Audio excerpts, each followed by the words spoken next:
Muy bien, muy buenas tardes. Vamos a iniciar la sesión del día de hoy. Recordando que habíamos comentado eh, ya la anterior sesión sobre el tema de el análisis estructurado. Habíamos dicho que el análisis estructurado es una herramienta que nos sirve para modelar, ¿no? Básicamente, y que esta metodología tiene otros métodos, otras herramientas, otras técnicas que se utilizan para modelar sistemas de software. El análisis estructurado se basa en un modelo que se denomina modelo esencial. Y este a su vez se divide en dos modelos, un modelo del comportamiento y un modelo ambiental. El primero de ellos es el modelo ambiental, donde se empieza a partir de una declaración de propósitos, un diagrama de contexto y una lista de acontecimientos, ¿no? La idea del modelo ambiental es modelar el entorno de la organización, ¿no? Lo que queremos es modelar el entorno, cómo se relaciona el sistema de software con su entorno. Esa es la idea del modelo ambiental. Y es justamente lo que vamos a hacer el día de hoy. Vamos a hablar de cómo utilizar esta herramienta para hacer modelos. Como les decía, el modelo esencial es un modelo, estamos hablando de un modelo del análisis estructurado. Este modelo esencial es un modelo del análisis estructurado, ¿no ve? Como hemos mencionado. Eh, que nos dice lo que el sistema debe hacer para satisfacer los requerimientos del usuario.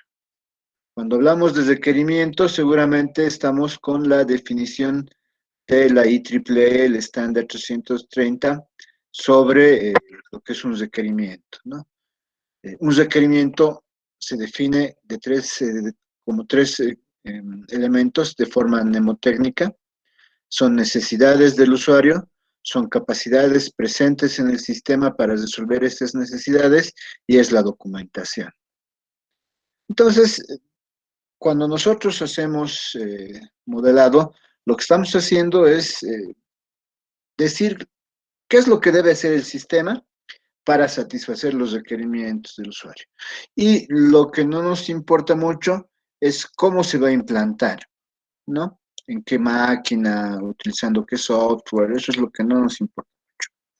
El modelo esencial, que habíamos dicho que es un modelo del análisis estructurado, se compone de dos modelos, como también hemos dicho, el modelo ambiental y el modelo del comportamiento. El modelo ambiental define la frontera entre el sistema y la realidad que los rodea, es decir, el ambiente en el que existe. Lo que nos permite determinar es cómo va a interactuar este sistema con su entorno.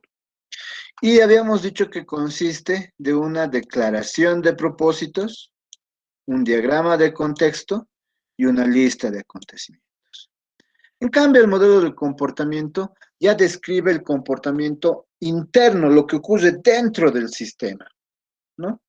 Eh, Cuando hablamos del modelo de comportamiento decimos, dentro del sistema debe haber ciertos elementos que van a interactuar para resolver situaciones que van a permitir relacionarlos con el exterior, pero dentro del sistema es lo que nos interesa.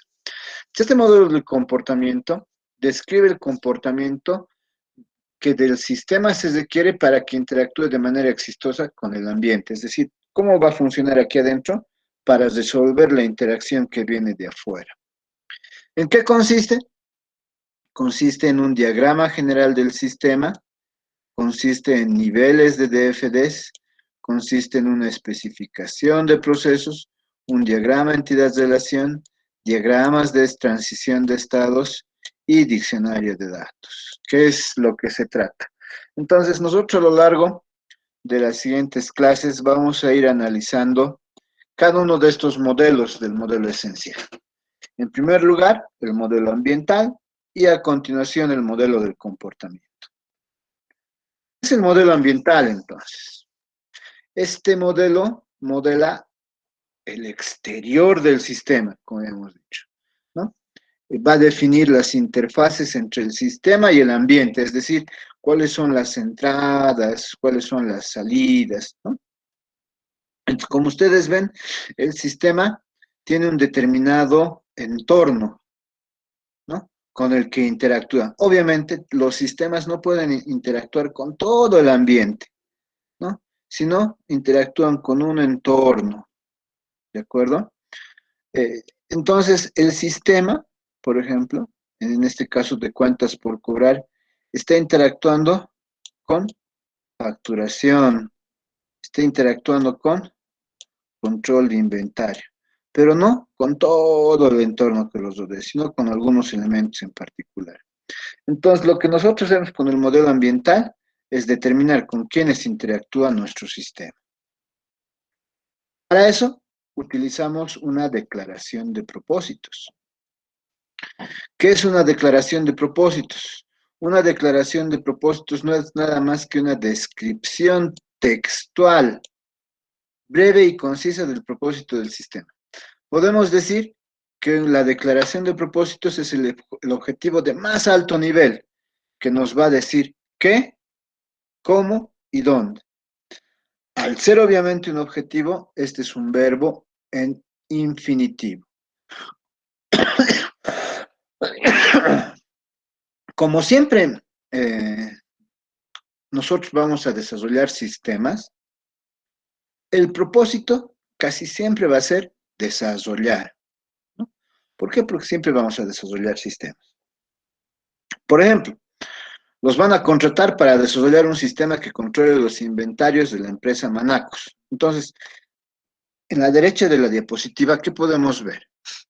Una vez por semana, una vez por semana, viene un camión cargado de zapatos, ¿no? Que los va a descargar. Cada caja de zapatos tiene una descripción en un código de barras. Esta descripción debe incluir el color, la cantidad, el modelo, la marca y algunos otros elementos que sean necesarios. Entonces, ¿qué es lo que hace el almacenero? Recibe todo, todo esto que llega a la empresa y va a registrar eso. Lo que hace el almacenero es registrar un ingreso, estás registrando un ingreso, ¿no? Que en este caso es un zapato, nuestro producto, en este caso, es un zapato. Esto es lo que vas a registrar. ¿Y qué registra? Esta descripción que hemos visto que puede venir en código de barras, vas a registrar una marca, un modelo, un color, una talla, una cantidad y un precio unitario. Estos son los elementos que vas a registrar de cada una de estas cajas que vienen, ¿no? ¿Dónde estás registrando? En nuestro almacén. El almacenero lo que hace es registrar esos datos en el almacén y los va acomodando, ¿no? Los va acomodando en diferentes lugares de acuerdo a la descripción. Entonces, una primera actividad está relacionada al ingreso. Hay que registrar un ingreso. Una segunda actividad es que estos almacenes se relacionan con una tienda. Y la segunda actividad, entonces, ¿qué es? Es que esto se tiene que relacionar con una salida. Esta salida se da cuando se produce una venta. El vendedor va a realizar una venta de un producto, de un zapato, ¿no? ¿Sí? Entonces, esas son las salidas. Cuando realiza, cuando realiza una venta, entonces se debe eh, descontar del stock. Entonces, estamos hablando de dos cosas. Cuando ingresa un determinado zapato, un determinado producto, estamos hablando de que va a aumentar el stock. Cuando sale, cuando existe una salida, estamos diciendo que va a disminuir el stock. Entonces, la tercera actividad es nosotros, cada cierto tiempo, ¿qué vamos a necesitar? Determinar el stock de nuestros productos. Cada cierto tiempo nosotros necesitamos determinar este stock. ¿Cuánto es el stock que tenemos, ¿no? De este producto? ¿Cuánto tenemos almacenado? ¿No? Determinar el stock. Ese stock, esa determinación del stock puede ser diaria, semanal, mensual, cuando nosotros queramos. Porque recordemos que las salidas del almacén, cuando un vendedor vende un determinado zapato, pueden ser cada minuto, cada hora, cada día, por ejemplo.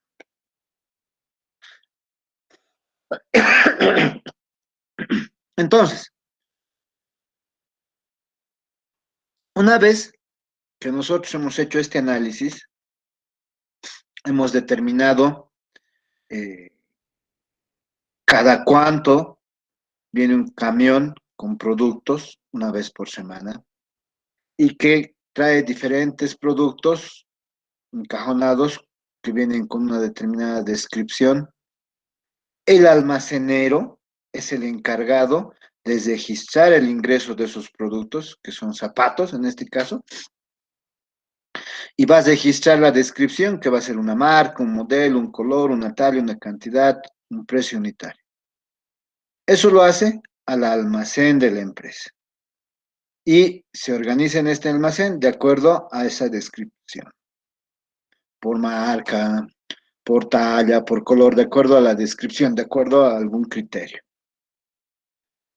También hemos dicho que cada cierto tiempo la tienda saca de ese almacén productos a la venta. Existe una salida. Esta salida tiene que ver con ventas de zapatos, que pueden ser cada minuto, cada hora, cada día.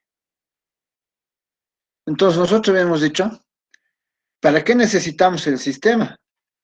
Para determinar primero un ingreso. Lo que vamos a determinar primero es un ingreso. Lo que vamos a determinar en segundo lugar es una salida. Y lo que vamos a determinar en tercer lugar es un stock de haber almacenado un stock de productos. ¿Por qué necesitamos determinar el stock? Porque queremos hacer un nuevo pedido, ¿no? Y nosotros podemos calcular el stock diariamente, semanalmente, mensualmente, cuando nosotros queramos. Entonces, básicamente nosotros queremos un sistema para que nos ayude a registrar el ingreso de nuestros productos, lo que va a hacer que se creen nuevos productos, nuevos zapatos, o simplemente se modifican las cantidades de los que ya existen, En segundo lugar, determinar la salida de productos del almacén, la salida de zapatos, lo que va a disminuir el stock de nuestros productos. Y en tercer lugar, lo que necesitamos es determinar el stock. ¿De acuerdo? Entonces, lo primero que se tiene que hacer utilizando el análisis estructurado, ¿qué es? Es plantear el objetivo de más alto nivel. Que nos diga qué, cómo y dónde. Este objetivo de más alto nivel va a empezar con un verbo. Y este verbo, porque siempre nosotros desarrollamos sistemas de software, siempre va a ser, o la mayor parte del tiempo va a ser, desarrollar. Entonces veamos, ¿cuál es el propósito? ¿Qué quiero? Desarrollar. ¿Qué? Un sistema de control de inventarios. Aquí está el qué. ¿Qué quiero? Desarrollar un sistema de control de inventarios. ¿Cómo? Que permita registrar lo que hemos dicho. Primer paso. Registrar el ingreso, ahí está, salida, el segundo paso, la salida, y calcular el stock, el tercero, que habíamos dicho. El cómo vamos a desarrollar este sistema, que es el otro elemento que hay que considerar, cómo, registrando ingreso, salida y calculando el stock de nuestros productos. Y el tercero, ¿dónde? De los productos para la empresa Manacos. ¿El dónde? Empresa Manacos. Entonces, ¿qué es la declaración de propósitos? Un objetivo de más alto nivel. ¿Cómo se plantea un objetivo? Empezando con un verbo en infinitivo, que usualmente es desarrollar, y que diga qué, cómo y dónde. ¿Qué voy a desarrollar? Un sistema de control de inventarios. ¿Cómo? Porque va a permitir registrar ingreso, salida y calcular el stock de los productos. ¿Dónde? Para la empresa Manacos. Entonces, como ustedes ven, de esa manera se debe redactar la declaración de propósitos, utilizando el análisis estructural. ¿Alguna consulta?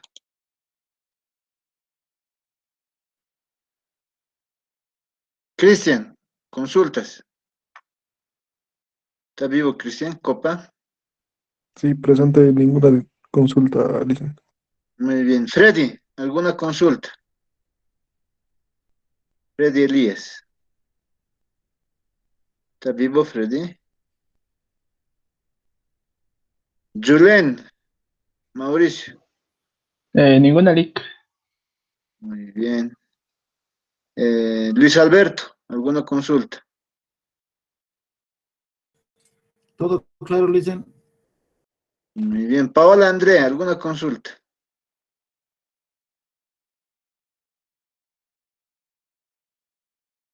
Paola está bien. Todo claro, Lick. Muy bien. Wilder, ¿alguna pregunta? ¿Está Todo vivo? claro. Ya. Entonces, una vez que hemos hecho la declaración de propósitos, ¿qué es lo siguiente que hay que hacer? Lo siguiente que hay que hacer es definir el diagrama de contexto a partir de esta declaración de propósitos. René, eh, para calcular costos, René, hay varias herramientas. La que van a aprender, por ejemplo, en ingeniería de software es el COCOMO 2.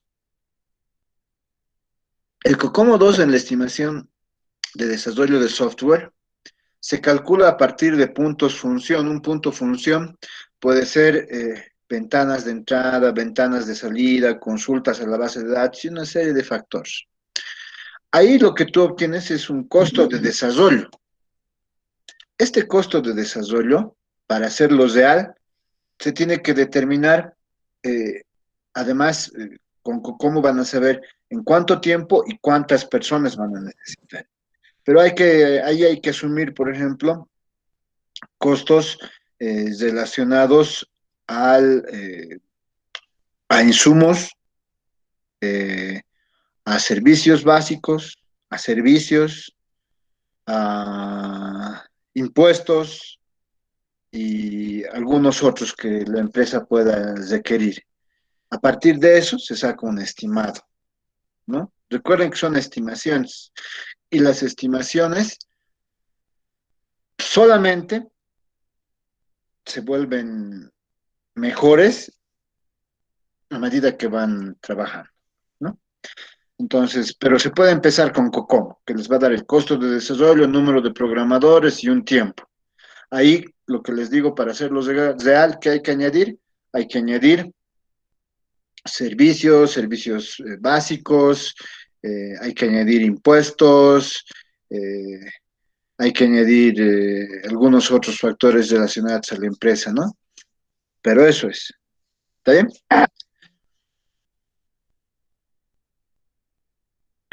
Ok, vamos a continuar. Después de la declaración de propósitos, ¿qué se tiene que hacer? Habíamos dicho. Se tiene que plantear el diagrama de contexto. El diagrama de contexto es un diagrama de flujo de datos. Es un tipo de diagrama de flujo de datos. Es un DFD. A partir de ahora, vamos a hablar de los diagramas de flujo de datos como DFDs. Entonces, el diagrama de contexto, ¿qué es? Un DFD. ¿Y qué es un DFD? Un diagrama de flujo de datos. Este DFD es una herramienta gráfica que nos va a permitir visualizar un sistema como una red conectada de procesos, almacenamientos, terminadores y por donde va a fluir toda la información. Entonces, como es una herramienta gráfica, tenemos que decir, ¿qué es un proceso? Un proceso es un óvalo, es una circunferencia. Esta es un proceso. ¿Qué es un proceso? Básicamente solo es una función que va a transformar entradas en salidas. Por eso es un proceso. Además, describe lo que hace, se va a etiquetar esto de la forma verbo objeto. Cuando nosotros etiquetemos un proceso, se va a etiquetar de la forma verbo objeto. Por ejemplo, registrar ingreso de productos, registrar ventas o salida de productos, calcular stock de productos, ¿no? Este proceso lo que hace es transformar entradas en salidas y se trabaja de la forma verbo-objeto. Dos, ¿qué es un terminador?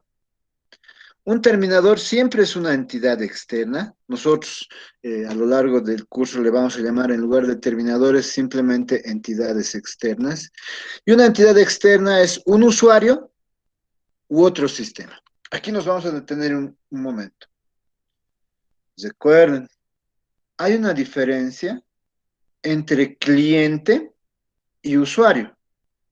Probablemente cliente es el gerente, el que representa a una organización y con la que nosotros vamos a firmar un contrato. Pero como usted y yo sabemos, probablemente ese cliente no use todo el tiempo el sistema. Es más, probablemente nuestro cliente, ese gerente con el que vamos a firmar el contrato, no haga nada más que firmar el contrato con nosotros porque no está, el sistema no va a estar destinado a él, digamos. En cambio, un usuario, ¿quién es? Un usuario, un stakeholder, es una persona que sí va a usar el sistema, que nos va a poder dar detalles de qué necesita que se registre, qué necesita que el sistema muestre, cómo se tiene que almacenar, porque es el que día a día va a trabajar con eso. Entonces, es una entidad externa que puede ser un usuario u otro sistema. Es decir, una entidad externa también puede ser otro sistema con el que se relaciona el sistema que estamos desarrollando. ¿Cómo es eso posible? Gracias hoy en día a los web services, ¿no? Entonces decimos un terminador, es una entidad externa, hemos hablado de que vamos a decir que es una entidad externa, un rectángulo es una entidad externa con las que el sistema se va a comunicar. Y se va a etiquetar con un nombre general. Por ejemplo, una entidad puede ser vendedor, almacenero, ¿no? Se etiqueta con un nombre general. El tercer elemento de un DFD es un almacenamiento, un almacén de datos, que lo vamos a representar con un cilindro. Este almacenamiento, este almacén de datos, ¿qué es? Es un almacenamiento del paquete de datos, que puede ser un almacenamiento lógico, si lo que estamos almacenando en un ordenador, y estamos utilizando una base de datos, o un almacenamiento de datos físico. Cuando hablamos de almacenamiento físico, estamos hablando de archiveros que almacenan, por ejemplo, los diferentes files, ¿no ve? almacenan los diferentes files. En su caso, por ejemplo, en la cartera en Cardex, tenemos diferentes archiveros donde se encuentran los diferentes files de ustedes, ¿no? Con sus datos de ingreso y otros. Un almacén se va a etiquetar con un nombre descriptivo. Por ejemplo, un almacén puede ser zapato, ¿no? El zapato es el producto que manejamos en nuestro sistema y es un almacenamiento. Ahí se va a almacenar cantidades, tipos, colores, modelos de zapatos. Finalmente, las flechas con un solo sentido, estas flechas de un solo sentido, es el flujo de información. Este flujo describe por eso el movimiento de los paquetes de datos. ¿De acuerdo? Estas flechas de un solo sentido, vuelvo a repetir, se van a etiquetar, nosotros vamos a etiquetar estas flechas, si se almacena parte o todo el paquete de datos. Entonces, nosotros hacemos un análisis. Lo que se está mandando, ¿se va a almacenar una parte o se va a almacenar todo? Sí, se va a almacenar. Entonces, ¿qué hay que hacer? Hay que etiquetarlo. ¿De acuerdo? Entonces, ¿qué habíamos dicho? Lo primero que hacemos es declaración de propósitos. A partir de la declaración de propósitos, ¿qué hay que hacer? Un diagrama de contexto. ¿Pero qué es un diagrama de contexto? No es nada más que un DFD, un diagrama de flujo de datos. Este DFD, que es una herramienta gráfica, tiene diferentes elementos, como cuáles: proceso, un óvalo, una circunferencia, que transforma entradas y salidas, se etiqueta con un verbo objeto, un rectángulo, que es una entidad externa, ¿no? Y se etiqueta con un nombre general, un cilindro, que es un almacenamiento, un almacén de datos físico-lógico, que se va a etiquetar con un nombre descriptivo, y los flujos de datos o información, que son estas flechas en un solo sentido, que se va a etiquetar si es que se almacena todo o parte del paquete de datos. Entonces veremos que es un diagrama de contexto. Veremos que es un diagrama de contexto. Un diagrama de contexto es un caso especial de un DFD. Estamos diciendo que es un caso especial de un DFD, que tiene solo una burbuja, es decir, un diagrama de contexto solo va a tener un proceso, una burbuja, que va a representar a todo el sistema. Esa circunferencia, ese proceso, va a representar al sistema. Este diagrama de contexto también se llama diagrama de nivel 0. ¿Cuáles son los pasos que se van a utilizar para construir un diagrama de contexto? Primero, vamos a etiquetar este único proceso,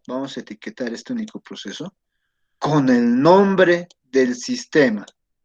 Este único proceso, este DFD con una sola burbuja, este diagrama de nivel 0, diagrama de contexto, va a tener solo un proceso. Y a este proceso lo vamos a etiquetar con el nombre del sistema.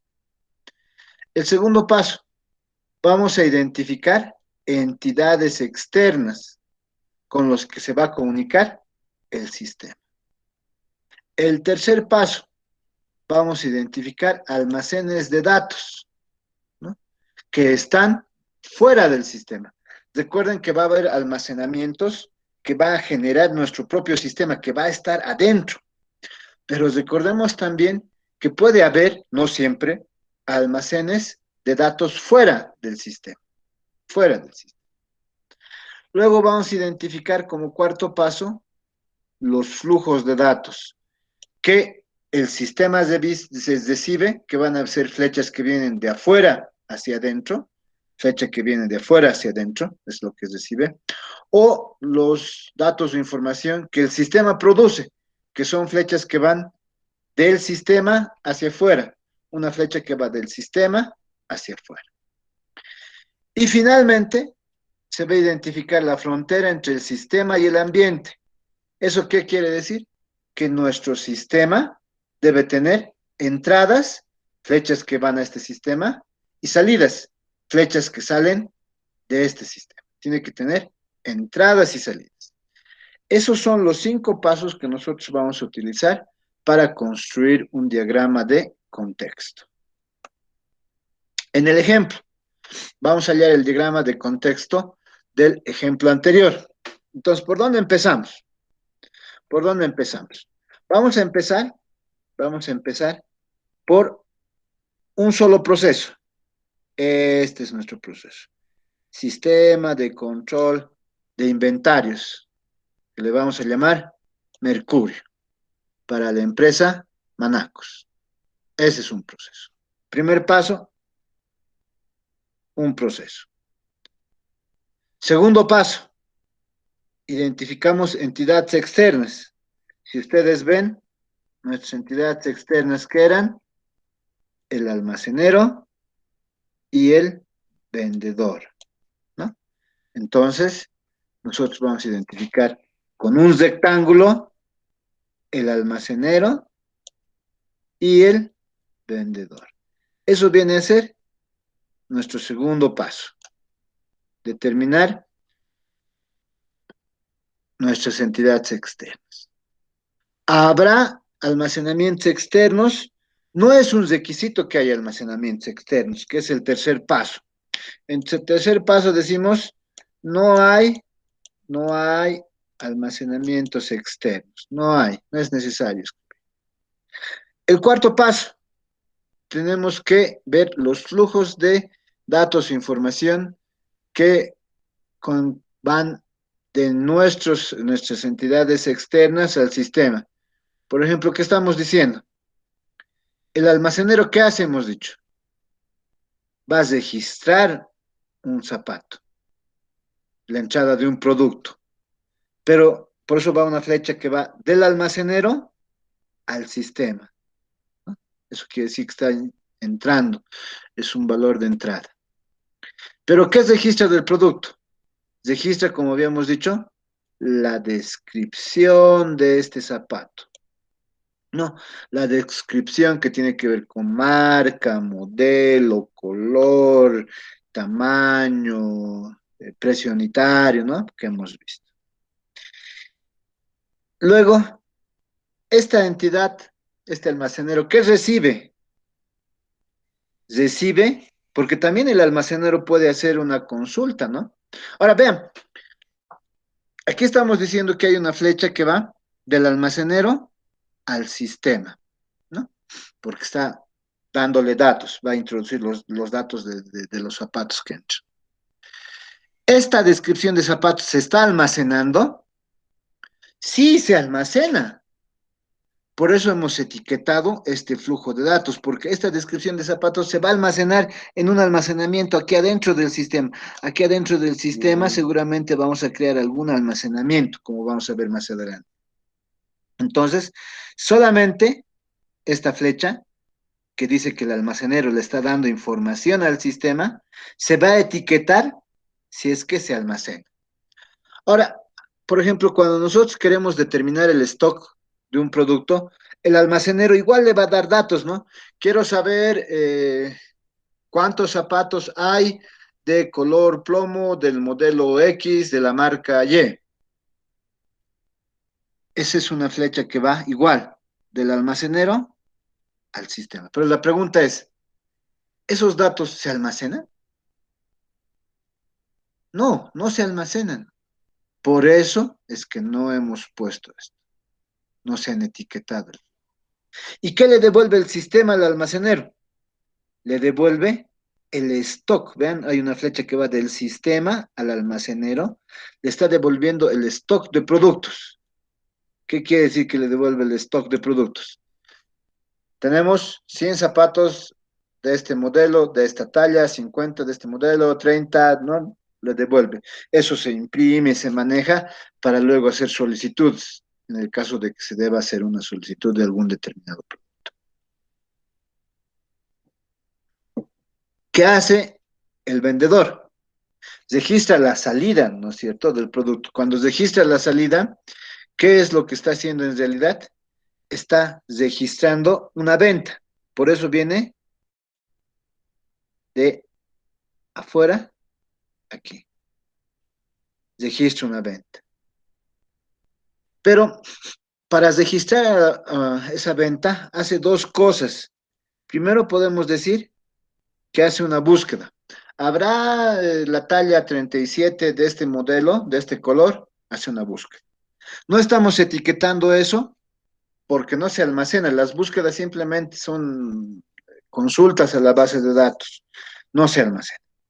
Y la segunda cosa que sí vamos a etiquetar es la venta, porque en la venta claramente se va a poner, en la venta se ha vendido dos pares de zapatos del modelo A, del modelo B, de este color. Entonces, por eso estamos etiquetando venta zapato, porque eso se almacena en el paquete de datos, eso va a disminuir el stock.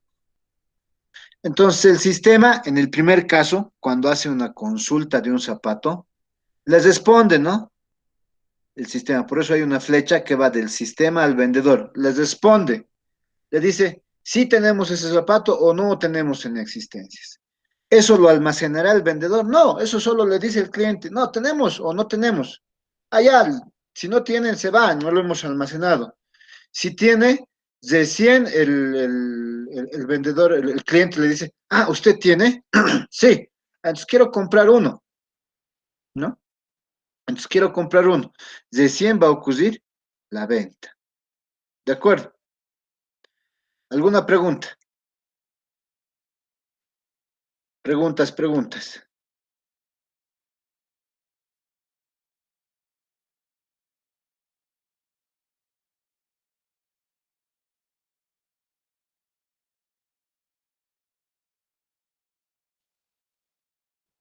Soledad, ¿alguna pregunta? ¿Está viva No, Soledad? no, Más bien en esta oportunidad está viva. estoy con micrófono Guara, ahora mismo, antes no estaba. ah, ya. Guara, ¿alguna pregunta?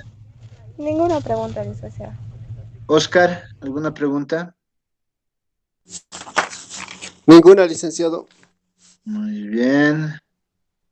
Luis Fernando Mita, ¿alguna pregunta? Ninguna pregunta, Lick, todo claro. Todo claro, muy bien.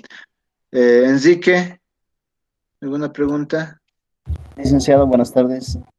¿Qué tal? Entonces, licenciado, con la explicación que nos ha dado, la interacción entre un almacenero, bueno, con el sistema, solo va a ser la descriptiva, ¿no, licenciado? No entiendo la pregunta.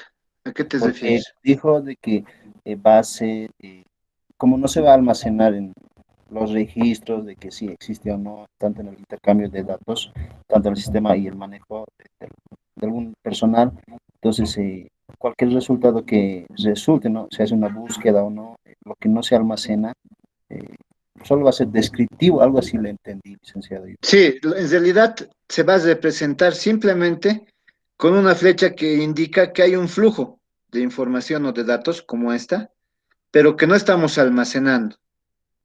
Esta flecha lo único que me dice es que los datos están yendo del sistema hacia el vendedor, pero no se va a almacenar. A eso se refiere.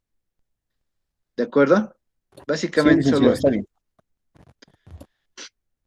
¿Alguna otra pregunta? Ya, vamos a continuar. Entonces, primera etapa para el modelo ambiental. Identificamos declaración de propósitos. A partir de la declaración de propósitos y el análisis que hemos hecho, construimos, desarrollamos, planteamos el diagrama de contexto. Después del diagrama de contexto, la última herramienta que vamos a utilizar es la lista de acontecimientos. Esos tres conforman lo que se denomina el modelo ambiental. Entonces, ¿qué se hace? La lista de acontecimientos es una lista narrativa de los estímulos. Estamos hablando de los eventos, estímulos o eventos que ocurren en el exterior a los cuales el sistema debe responder. Entonces, ¿qué estamos diciendo? Que esta lista ocurre de afuera, eventos que ocurren de afuera hacia adentro. Eventos que ocurren de afuera hacia adentro. Entonces, este flujo puede ser temporal o de control. ¿De acuerdo? Son flujos temporales o flujos de control.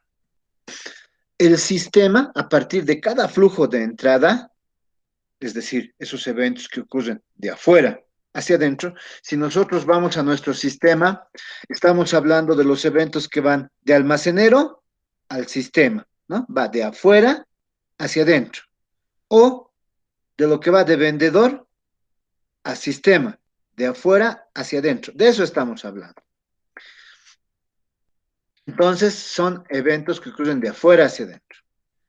El sistema, a partir de cada flujo de entrada, reconoce que ha ocurrido un acontecimiento. Por eso hablamos de una lista de acontecimientos.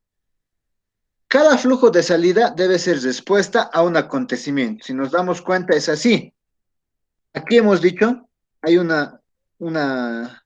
flujo de entrada que no se anota, que es cuando el almacenero le dice, quiero saber el stock de los productos hoy, en este momento, o de un determinado producto. Quiero saber. Eso no se almacena ni en el sistema, nada, sino es una consulta. Quiero saber. ¿Y qué les responde el sistema? Este es el stock, de uno o de todos los productos. Este es el stock. Lo mismo ocurre, hay un evento de afuera hacia adentro. De afuera hacia adentro, el vendedor, ¿qué hace? Hace una consulta. Tenemos en talla 37 este zapato. Tenemos en talla 37 este zapato. Y el sistema le dice sí o no. Entonces, realmente, cada flujo de salida es respuesta a un acontecimiento, a un flujo que viene de afuera hacia adentro. Por último, esta lista de acontecimientos no debe exceder de 7 elementos. El tamaño máximo de la lista debe ser de 7. Continuamos con el ejemplo. Entonces, ¿qué vamos a ver? Lo que acabo de describir. ¿Ven? ¿Cuántos eventos ocurren de afuera hacia adentro? 1. El almacenero está registrando esta descripción del zapato en el sistema. De afuera hacia adentro. El almacenero está consultando un stock determinado.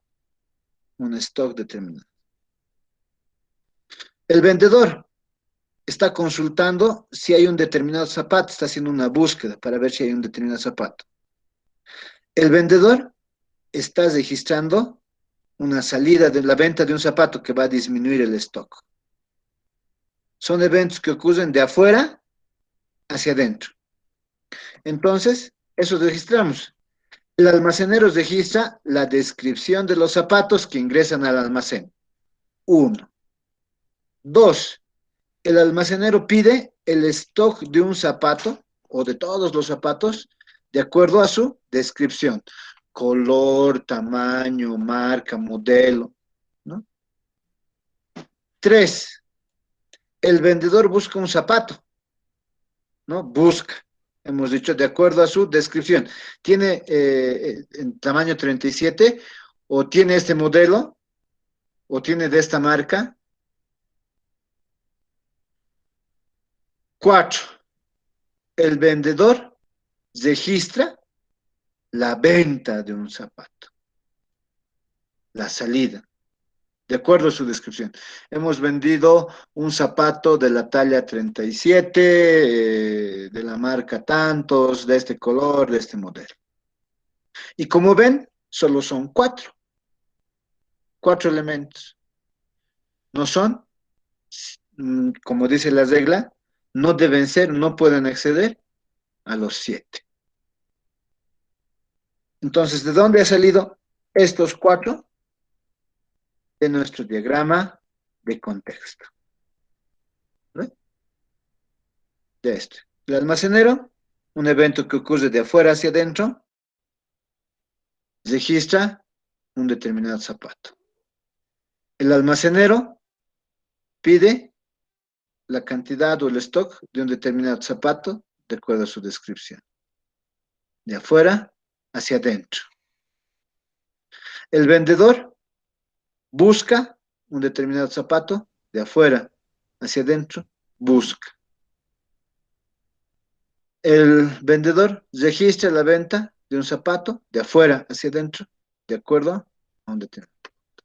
Entonces, eso es lo que ocurre. Esa es nuestra lista de acontecimientos. ¿Alguna pregunta? Preguntas.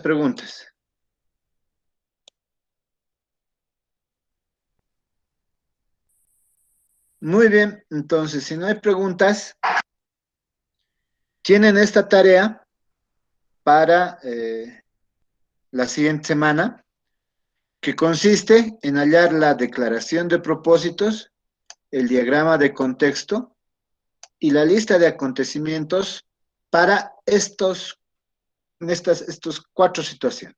Primero, queremos controlar las ventas de una librería. Segundo, queremos controlar las citas de un consultorio dental. Tercero, queremos calcular el control de laboratorios, de un laboratorio clínico, las solicitudes de trabajo de un laboratorio clínico. Y finalmente, queremos realizar el control de ventas de entradas al cine por internet. Son los 4 casos.